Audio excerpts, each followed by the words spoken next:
Glória a Deus. Amém. Abre a Bíblia, por favor, gente, no Salmos de número 24.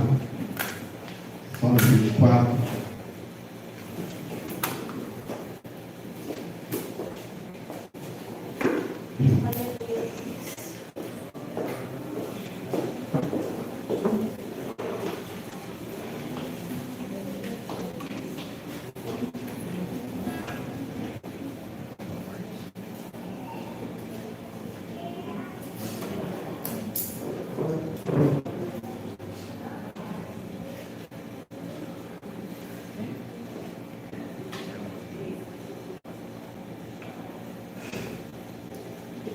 Ontem nós tivemos estudo bíblico e ontem eu terminei de passar a introdução ao assunto, o assunto que nós vamos passar um bom tempo trabalhando é escatologia, são as coisas nos últimos dias, que na verdade em Cristo Jesus é o principal motivo da gente permanecer na igreja. Muitas pessoas não permanecem firmes no Senhor porque elas não entenderam isso. Porque a ideia que se tem hoje em dia, em muitos lugares, não todos, você não é um pastor sério por aí, é que a igreja é um lugar onde a gente entra apenas para ter cura física, apenas para ter solução na área material e financeira, e Deus faz isso, amém, gente? Amém. Eu até vou começar a orar com mais intensidade pela área material e financeira, uma coisa assim que entrou no meu coração para orar mais. Eu tenho orado por várias áreas, crescimento espiritual, eu oro muito, mas eu quero dar um foco também para a material e financeira, porque é uma área que precisa de uma atenção. Mas, só que igreja, o príncipe, veja bem, Deus abençoa financeiramente, mas não é o foco principal. Deus abençoa materialmente, mas não é o foco principal. Deus cura, Deus ainda cura, mas ainda não é o foco principal. Se você prestar atenção em praticamente todos os milagres de Jesus, ele fala: a tua fé te salvou. O foco principal é salvação. E Jesus prometeu que viria e voltaria para buscar a igreja dele. E o principal objetivo do cristão é um dia morar no céu com o Senhor. Como diz aquele louvor lindo, nas mansões celestiais. A gente já lembrou aí. Me falaram de um lugar muito... É lindo, né? E é isso. Esse é o nosso objetivo principal na terra. Arrepia. Porque quem entende isso, gente, não se afasta da presença do Senhor por nada. Mas por nada mesmo, porque sabe que Deus tem algo muito maior preparado. E esse é o nosso tema de estudo bíblico. Vai ser o restante do ano e talvez entre o ano que vem, porque tem muita coisa para falar. E eu não vou atropelar, não vou correndo, porque a gente vai assim. Eu aprendi, demorou, mas eu aprendi que não adianta atropelar, porque chega uma hora que o nosso cérebro não retém mais. Então devagarzinho a gente vai e vai falando. Ontem fluiu legal, tá? Sábado, mês que vem, acho que é mês que vem, né? Porque esse aqui caiu no mesmo mês.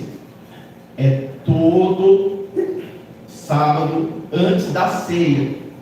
Todo sábado antes da ceia é o nosso estudo bíblico. Todo sábado antes da ceia. Amém? Amém. Salmo 24. Na minha Bíblia está aqui como Salmo de Davi. Aqui revista atualizada. Eu vou ler esse aqui da igreja. Ao Senhor pertence a terra e tudo que nela se contém, o mundo e os que nele habitam. Fundou ele sobre os mares e sobre as correntes a estabeleceu. Quem subirá ao monte do Senhor? Quem há de permanecer no seu santo lugar? O que é limpo de mãos, puro de coração, que não entrega sua alma à falsidade nem jura dolosamente. Este obterá do Senhor a bênção e a justiça do Deus da sua salvação. Tal é a geração dos que o buscam, dos que buscam a face do Deus de Jacó. Levantai, ó portas, vossas cabeças. Quem é este Rei da Glória?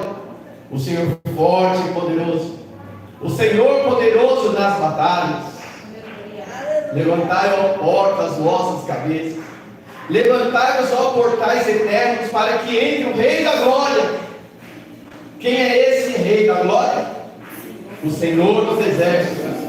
Ele é o Rei da Glória. Senhor, em nome de Jesus, Pai, nós vamos meditar na Tua palavra. Deus, como é bom estar em Tua casa. Como é bom, meu Deus, meu Pai, te servir, te adorar e já sentir a Tua presença nesse lugar, Pai. Te louvamos, Pai, por isso. E pedimos, fala conosco na Tua palavra, Senhor. Ministra aos nossos corações, meu Deus, meu Pai, para que possamos viver a Tua vontade, Pai, que é boa, agradável e perfeita. Em nome de Jesus. Dá uma salva de palmas para Jesus.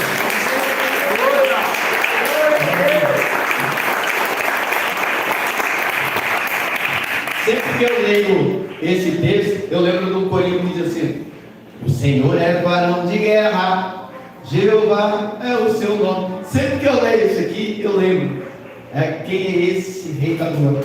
A primeira vez que eu ouvi uma ministração nesse texto, eu estava na igreja Deus é Fiel, aqui na Ipoemirina 3664, e o pastor, não me lembro agora, acho que é Rogério, o nome dele, ele pregou essa mensagem de uma maneira tão viva, que falou no meu coração. Quando eu cheguei em casa, eu comecei a ler o texto, falei, a primeira oportunidade que eu tive, eu vou pregar nele também. E aí,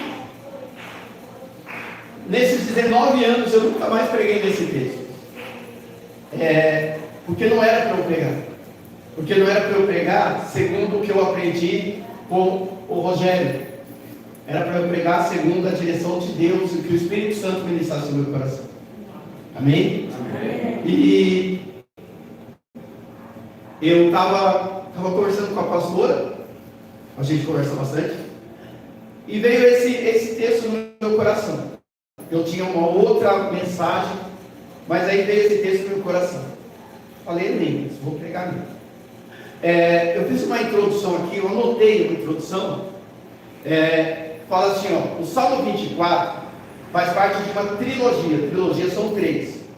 Um grupo de salmos messiânicos. O que é o salmo messiânico? O salmo messiânico é aquele que aponta para Jesus Cristo. O salmo messiânico é o salmo que fala sobre o Messias, que aponta para o Messias. Então, o primeiro salmo dessa trilogia é o Salmo 22. No Salmo 22, apresenta Jesus como o Rei Sofredor. Quando você lê o Salmo 22, eu peço que quando você tiver uma oportunidade, leia o Salmo 22.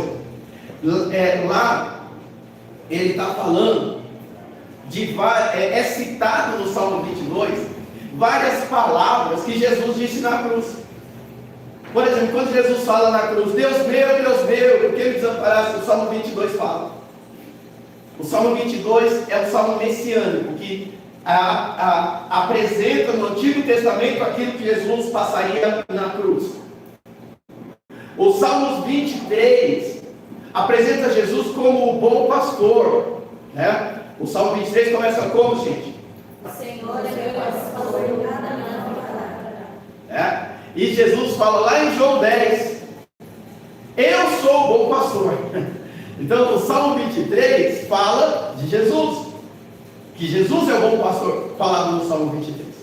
E aqui o Salmo 24 apresenta Jesus como o grande rei.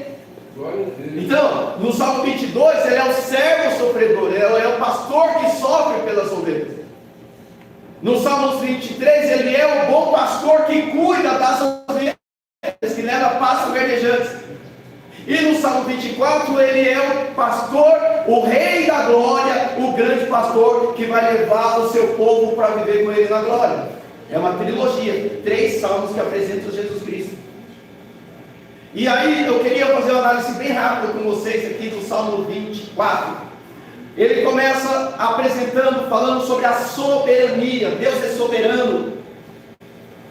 Deus não, para muita gente, parece que Deus perdeu o controle de tudo. Aliás, os teístas, quem são os teístas? São aqueles que falam que Deus criou a terra e Ele não interfere em nada mais. Os teístas falam que Deus criou a terra e continua intervindo na terra, agindo na terra. E esse salmo apresenta o nosso Deus como alguém que interfere e age na terra, e que tem o controle de tudo e de todos. Amém. Olha só, ao Senhor pertence a terra e tudo que nela se contém, o mundo e os que nele habitam. A terra pertence a Deus. Mas bispo, eu ouvi dizer que o mundo jaz no maligno, que Satanás tem o controle da terra. E eu já falei aqui, quando preguei sobre Jó, que o Satanás só faz aquilo que Deus permite. Satanás não tem o controle de nada. Aliás, Martinho Lutero disse que Satanás é o cachorrinho de Deus, ele vai até onde Deus deixa. O mundo jaz no maligno, mas o Satanás só faz aquilo que Deus permita que faça. Porque a terra ainda é do Senhor. Amém, gente? Amém. Mas então, por que Satanás tem essa autonomia relativa? Por causa do pecado. Porque quando o homem, não, eu falei isso ontem, quando o homem e não a mulher pecou, nós aprendemos errado. Durante milhares de anos se colocou a culpa em Eva pela queda, e a culpa não é de Eva. Gente, grava isso. Você é feminista? Não, eu sou biblicista. Sou biblicista. A culpa não é de Eva. Vamos pensar o que pensamos ontem. Gente, para quem é que Deus falou: não comerás do fruto da árvore? Foi para Adão, não foi? Então, quando Eva comeu, não aconteceu nada. Quando ela mostrou para Adão, e Adão comeu, quem estava desobedecendo era Adão, não era Eva. E aí entrou o pecado pela desobediência de Adão. E com o pecado, diz o apóstolo Paulo, entrou o pecado, e com o pecado entrou a morte. E aí Satanás recebeu a autorização para agir na terra como quisesse. Mas isso não quer dizer que a terra pertence a ele, porque a palavra do Senhor, olha só o que está escrito, Isabela, Isabela é bela demais, né? Parabéns, bendito é o fruto do teu ventre. Deuteronômio 10, 14, desculpa, eu não passei para elas o...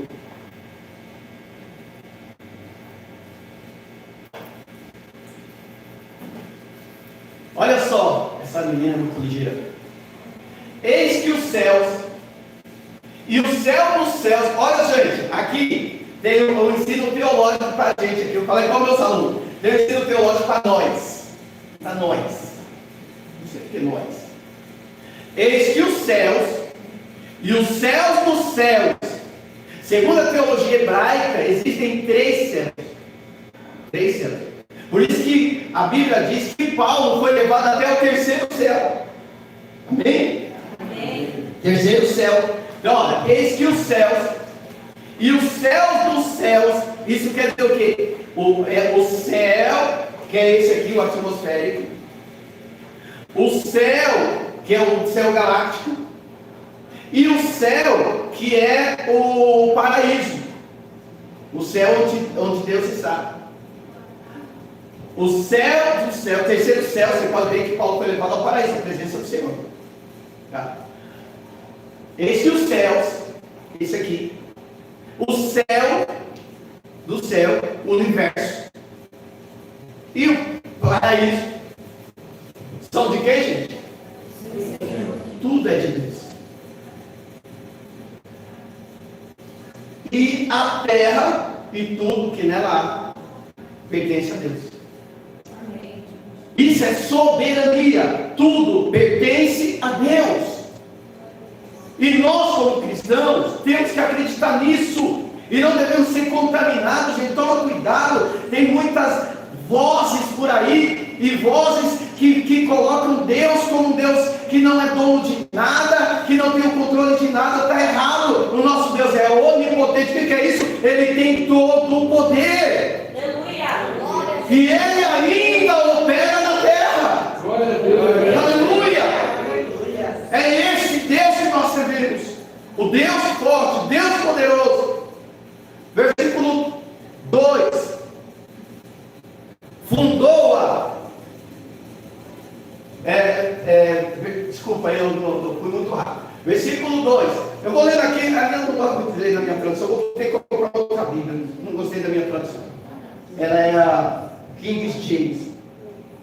Fundou-a ele sobre os mares e sobre as correntes a estabeleceu. Fundou ele sobre os mares e sobre as correntes a estabeleceu. O que quer dizer isso? Que Deus criou tudo. Tudo foi criado por Deus. Deus tem direito sobre tudo porque Ele criou tudo. E é interessante que não precisa colocar na Bíblia, pode deixar aqui, eu só vou ler aqui.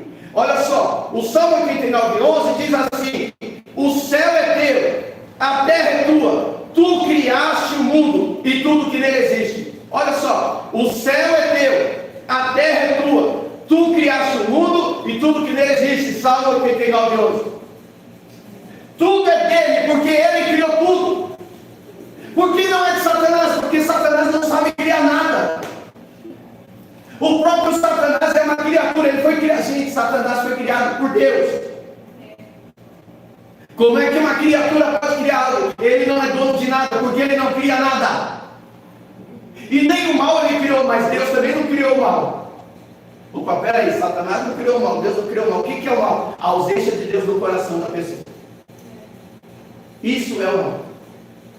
Eu vi outro dia um comentário, alguém falou: esse Deus que eles falam é o Deus que cria o mal. Não, mas em Isaías está escrito que Deus cria o mal. Não, ali está dizendo que Deus, quando fala Deus cria o mal em Isaías, está dizendo que Deus permite as catástrofes na terra e as enfermidades sobre nós. É Deus que permite, mas Ele não cria o mal.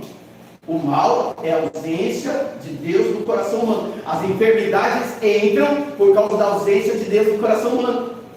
Tem muito câncer que aparece no corpo de muitas pessoas por causa do cigarro, por causa da bebida. A pessoa toma todas e mais alguma. Ela bebe desde a número 1 até 51, passando pela 3 fazenda, conversando com a devassa, passando ali pela 3 fazenda, conversando com o velho barreiro. Aí depois pega uma doença, uma cirrose. Ai, porque Deus, o que Deus tem nada a ver com isso? O mal é a ausência de Deus no coração humano, e nós ficamos enfermos por causa do pecado de Adão. Então o pecado de Adão trouxe enfermidade para todos nós. Só que Satanás não pode criar nada, por isso ele não tem direito de propriedade sobre nada. Mas Deus, olha só, Deus criou a terra, e porque Ele criou, Ele tem direito de propriedade. Amém? Amém. O direito, a criação nos dá direito de propriedade. Por que alguns de nós têm propriedade sobre nossos filhos? Porque a gente criou, né? Só que chega uma hora que eles começam a criar asa. E tem mãe que fica doente quando fala disso. Quando fala em namoro, que fala um dia, só namorar, não fala sobre isso. É desse jeito. Eu acho que é só ela. Acho que é só ela. Mas um dia eles são, gente, o filho vai bater asa. Aliás, fala deles, a gente não cria filho para nós. A gente cria filho para o mundo. Todos nós um dia saímos. Tá? Todo nosso dia saímos de debaixo das asas da mamãe e do papai. E os nossos filhos vão sair também. Não adianta querer amarrá-los com corrente na sua canela, porque não vai ficar. Não, bispo, eu não falo isso. Vai ser desse jeito. Tá? Já dá até agonia, Maria já está assim. Mas vai ser assim, cara. Eu sinto muito. Vai acostumando com a ideia. Um dia o passarinho vai bater asa. Lá em casa eu estou sossegado, porque eu quero que vá mesmo. Tá? Sim, quero que arranje uma negra japonesa, loira, alta, baixa, que seja mulher.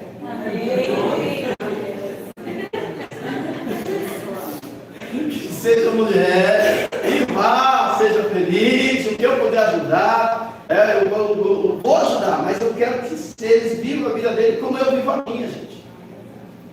A gente não pode ser egoísta. Eles têm que viver a vida deles, têm que ter a experiência deles. Tem que ser desse jeito, e a gente tem que ajudá-los sempre. Mas, mesmo que eles, a gente sabe, mesmo que eles não sigam a vida deles, quem tem filho, filha, casada aí sabe, eles continuam sendo nossos do mesmo jeito. Gente, filho é para sempre. Mesmo depois que casa, continua sendo nosso. E agora meu mistério vai encher. Eu quero pedir um favor aos casados. Quando você brigar com a tua esposa, com o seu marido, não conte para sua mãe, para sua irmã, para o seu tio, para o tio, cachorrinho. Eu estava conversando sobre isso na escola essa semana. Tem umas profissionais que a gente conversa demais. Tem até uma lá que é doente. Eu estava 11 graus e ela disse que estava calor. Eu falei, você é doente, não é possível. O que é frio para você? Patrícia, uma japonesa. Olha só. A sua mãe é sua mãe, mas o seu marido, ela é sogra. A sua mãe é sua mãe, mas a tua esposa, ela é sogra. Se você tem um entreveiro com a tua esposa, com o teu marido, e você leva para os seus familiares, depois você se acerta com o teu marido e com a tua esposa, mas a tua mãe vai continuar com raiva dela. Por quê? Tocou na minha filha, tocou no meu filho, está tratando mal o meu filho. Aqui eu tratava bem, arrumava a cama, dava comida. Aí o casal se acerta, e é desse jeito, o casal se acerta, mas a mãe vai ficar brava para sempre. Aquilo ali vai ficar entalado, porque tocou na minha filha, no meu filho. Então, para de ficar levando as coisas. Resolva ali entre quatro paredes. Quando for extremo é outra coisa. Mas resolva entre quatro paredes, gente. Toma cuidado. Eu louvo a Deus, eu sou apaixonado pela minha sogra, porque ela mora bem longe. E a gente se dá muito bem. Amém? Ela me tem como um filho. Eu estou sendo sincero, tá, gente? Eu sou sincero. Ela me tem como um filho, porque a gente mora longe. Nesse negócio de ficar enfiado a casa de sogra e de sogro não dá certo, dá confusão. Tá? Porque sogra e sogro querem intervir. É a natureza humana. Então, quanto menos gente. Quem casa quer? Casa. Bata asa. Tem gente que vai casar que fala, glória a Deus, o que mais? Então, Deus tem o direito de propriedade, porque Ele criou. Olha só, no versículo 3, deixa eu acelerar isso aqui. No versículo 3, agora vem a segunda fase. Esse salmo é dividido em 3 partes. Primeiro ele fala sobre a soberania de Deus, o direito de propriedade sobre a terra, sobre o universo, sobre tudo. Aí fala sobre o direito de propriedade sobre os homens, animais, cachorro, tudo pertence a Deus. Tudo pertence a Deus. Até aquele pet, só o bebê reborn não pertence. Ninguém tem bebê reborn aqui não, né? E eu já vou pedir um favor, se aparecer um maluco aí pedindo para eu apresentar bebê, você fala, nem leva. Nem leva, porque aqui não é hospício. Isso, mas não existe. Eu vi vídeo de um pastor juntando, porque levaram para ele a ungir. E eu vi o vídeo do padre que pegou e saiu arrastando, porque levou. Padre sério, glória a Deus. Aí chegaram para mim, Wilson, o que você se for na tua igreja? Falei, primeiro que a igreja é minha de Jeová. E segundo que o pessoal sabe como é que eu sou, então nem leva. Gente, pelo amor, o que está acontecendo com a comunidade? Isso é ausência de Deus, gente. Isso é ausência de Deus. Porque quem tem Deus no coração e quer uma criança que não tem condições, adota. Não é? Adota. Aí dá um negócio, Senhor, o Senhor da glória. E nós vamos na igreja, eu posso apresentar. Ai, meu Deus do céu, Senhor da glória. Bom, a primeira parte, Deus tem soberania. Segunda parte, olha só, versículo 3 e 4. Quem subirá ao monte do Senhor? Quem há de permanecer no seu santo lugar? Ele mesmo responde: o que é limpo de mãos, puro de coração, que não entrega sua alma à falsidade nem jura dolosamente. Rapidamente vamos pensar sobre isso aqui. Primeiro, ele lança uma pergunta que deve ser a necessidade, o anseio de todo cristão. Quem subirá ao monte do Senhor? O que é isso? A presença de Deus. E essa é a nossa vontade, chegar à presença de Deus. Esse é o nosso anseio, chegar à presença de Deus. Amém. Glória a Deus. E aqui ele apresenta os requisitos para se permanecer no santo lugar, na presença de Deus. E são pré-requisitos básicos que eram fundamentais na antiga aliança, que eles faziam sacrifícios, porque antes de fazer o sacrifício, antes de prestar adoração, o sumo sacerdote matava um animal, confessava o seu pecado sobre o animal, depois matava outro animal e levava o sangue como oferta no santo do santo, pelo pecado do povo, para que o povo pudesse ter direito a entrar na presença do Senhor.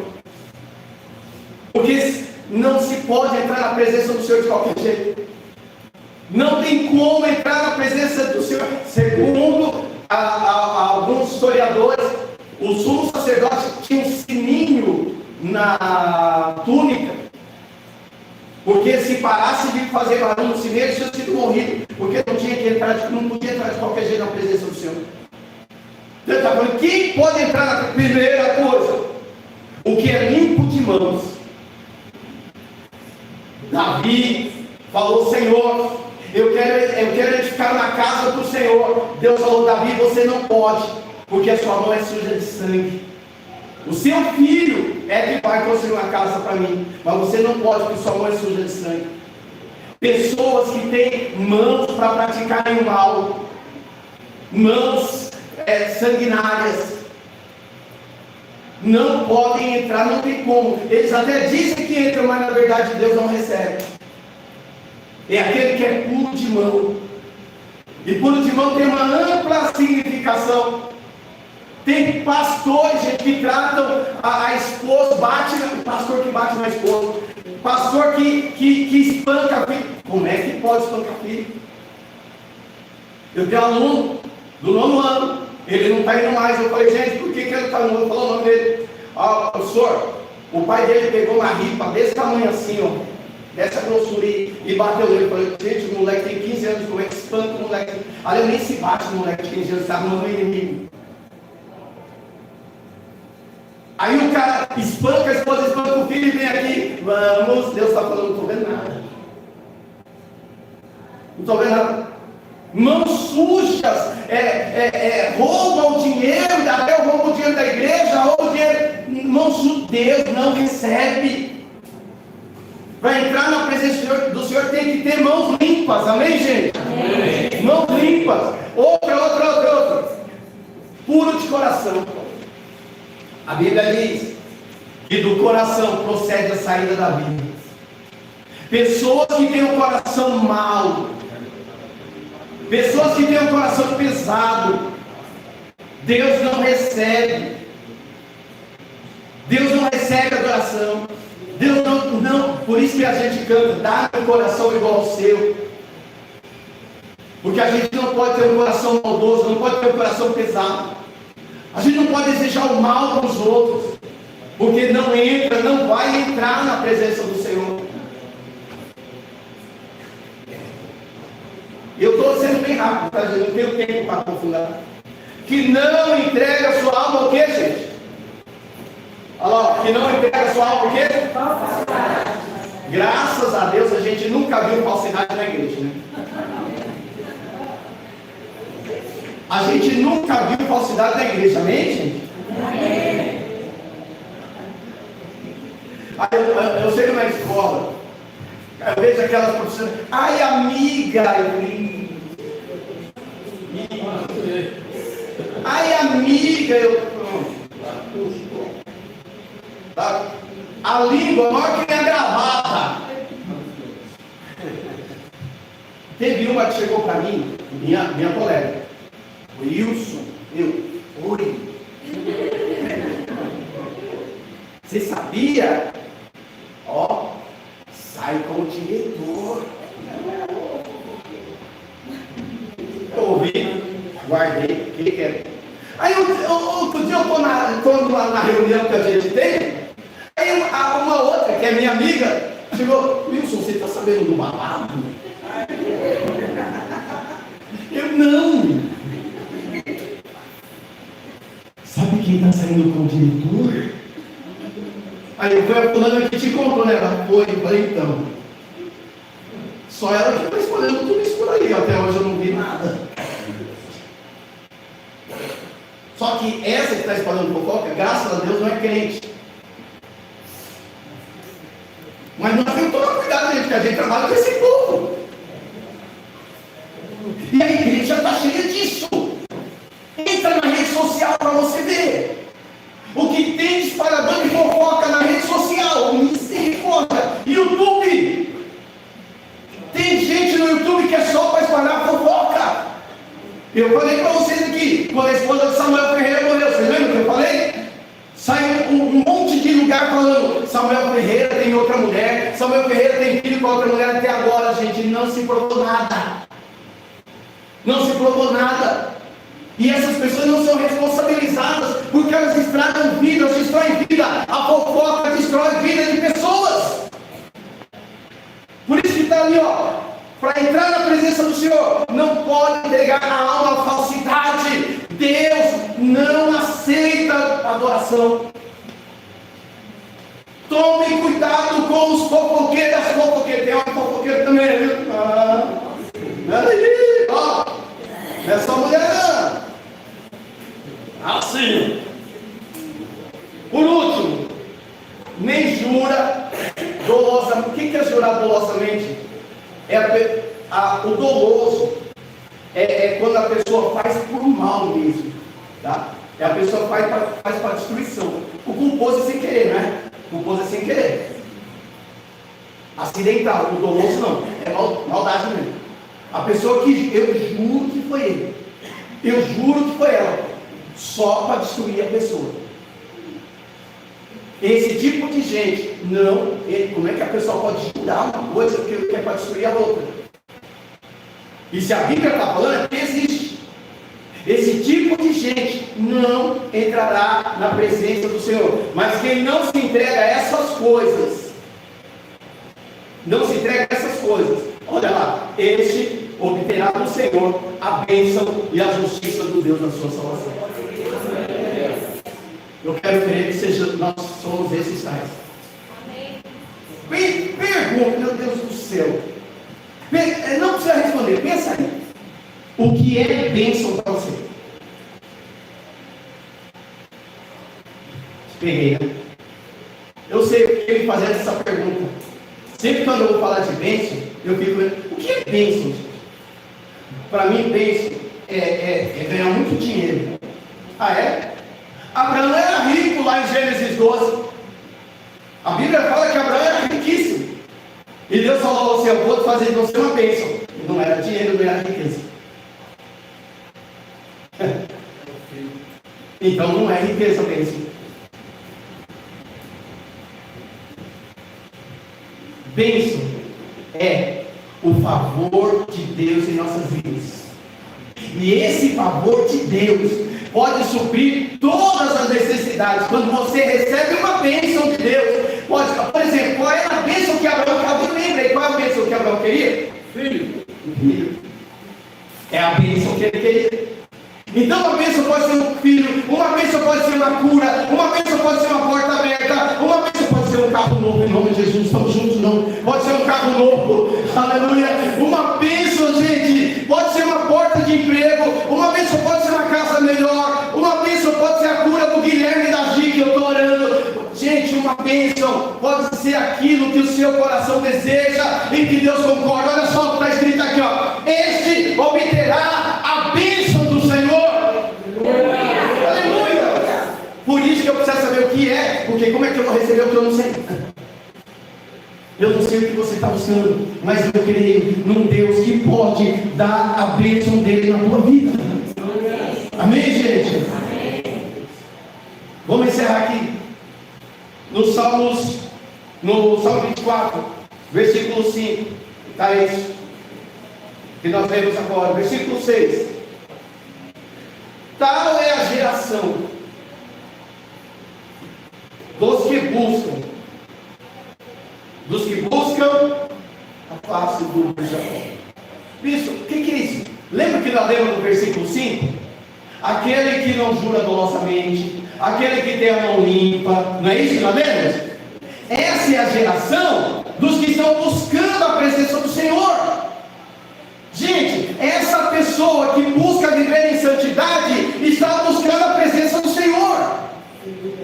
Essa pessoa que busca ser honesta, cuida bem do marido, cuida bem da esposa, cuida bem dos filhos, não roubar, não fofocar, está buscando a presença do Senhor. Aí alguém pensou, mas bicho, eu não consigo atingir tal nível de santidade. É por isso que a Bíblia diz lá em 1 de João, capítulo 1, a partir do versículo 7, que se tivermos comunhão um com os outros, olha só, o sangue de Jesus Cristo, o justo, nos purifica de todo pecado e de toda injustiça. Nós estamos buscando, nós estamos conseguindo, estamos buscando, mas não estamos conseguindo, mas o sangue de Jesus nos purifica e nos torna apto a entrar na presença da face do Deus de Jacó. Aleluia! E sabe por que Deus de Jacó? Quando Deus mandou colocar, coloca Deus de Jacó, porque Jacó é um dos personagens bíblicos mais rejeitados. Todo mundo quando fala de Jacó fala mal, é ou não é? E aí Deus falou, você vai entrar na face do Deus de Jacó, que ele foi rejeitado pelos homens, mas foi recebido pelo próprio Deus. Aleluia. Não importa que as pessoas te rejeitem, não importa que as pessoas te humilhem, o próprio Deus diz, você entrará diante da minha face. Glória a Deus. Tudo isso para eu encerrar. Agora sim, eu só vou ler o versículo 7 e 8, porque o 9 e 10 repete. Essa geração está buscando a face do Senhor, mas ela não consegue achar sozinha. Aí, como essa geração, gente, acompanha o raciocínio, está buscando a face do Senhor, mas ela não consegue achar sozinha. Deus falou, eu vou trazer esse povo para mim. Aí Deus pegou e enviou o seu filho amado aqui na terra, que viveu aqui na terra, morreu e ressuscitou. Quando Jesus ressuscitou, ele colocou debaixo dos pés deles todo o principado. Ele tomou de Satanás a chave do inferno, ou seja, o poder do inferno e da morte. A autoridade leve que Satanás tinha passou toda para Jesus Cristo.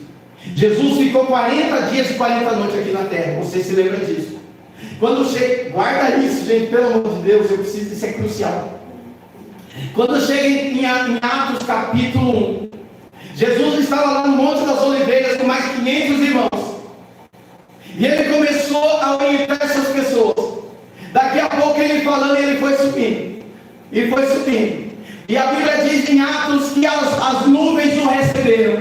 E quando as nuvens o receberam, ele entrou no céu. E quando ele entrou no céu, as portas do céu, que são maiores do que essa parede, tiveram que se curvar. E quando ele entrou, olha só, as portas começaram a dizer assim, levantai, ó portas, as vossas cabeças.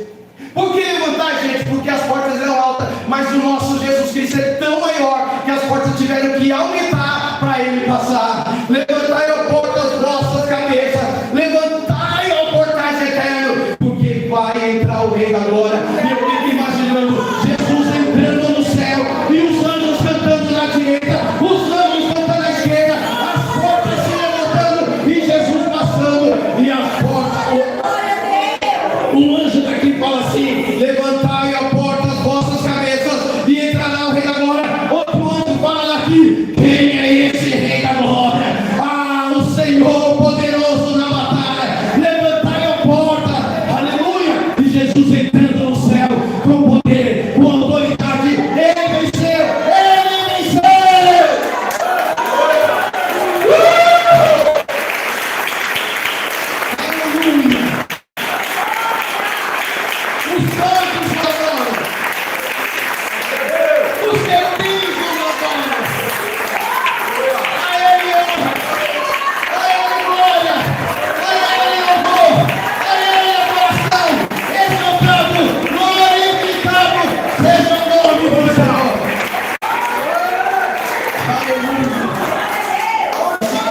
diante dele se dobrar. Aleluia, Deus. Todo joelho.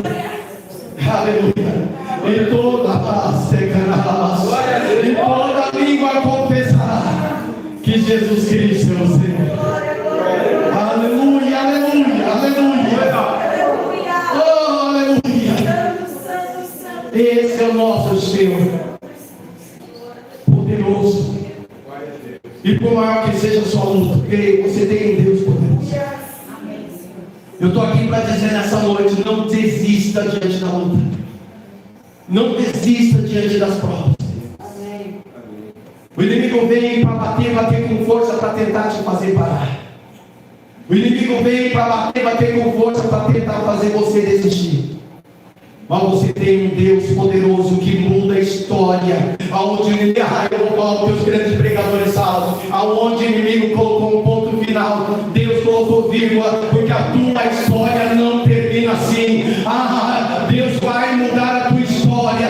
Vem algo de Deus aí. Vem um agir de Deus na tua vida, em nome de Jesus. As portas vão se abrir, a cura vai chegar, a angústia vai sair, a depressão vai sair. Esse vazio dentro de você vai ser preenchido pelo próprio Deus, e você vai cantar e vai dizer: só o Senhor é Deus, só o Senhor é Deus, só o Senhor é Deus. Dá salve de palmas para ele, meu Deus. Aleluia. Aleluia. Vamos celebrar a ceia? Glória a Deus. Meu Deus.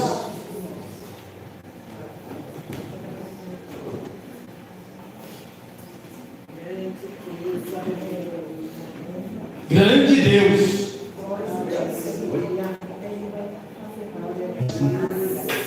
Oh, aleluia. Deus abençoe você que está assistindo aqui. Como diz o pastor Neto, que vai assistir em tempo oportuno, momento oportuno. Nós agora vamos celebrar nossa ceia. Que o Senhor abençoe a tua vida grandemente em nome de Jesus. Amém. Glória a Deus. Oh, meu Deus.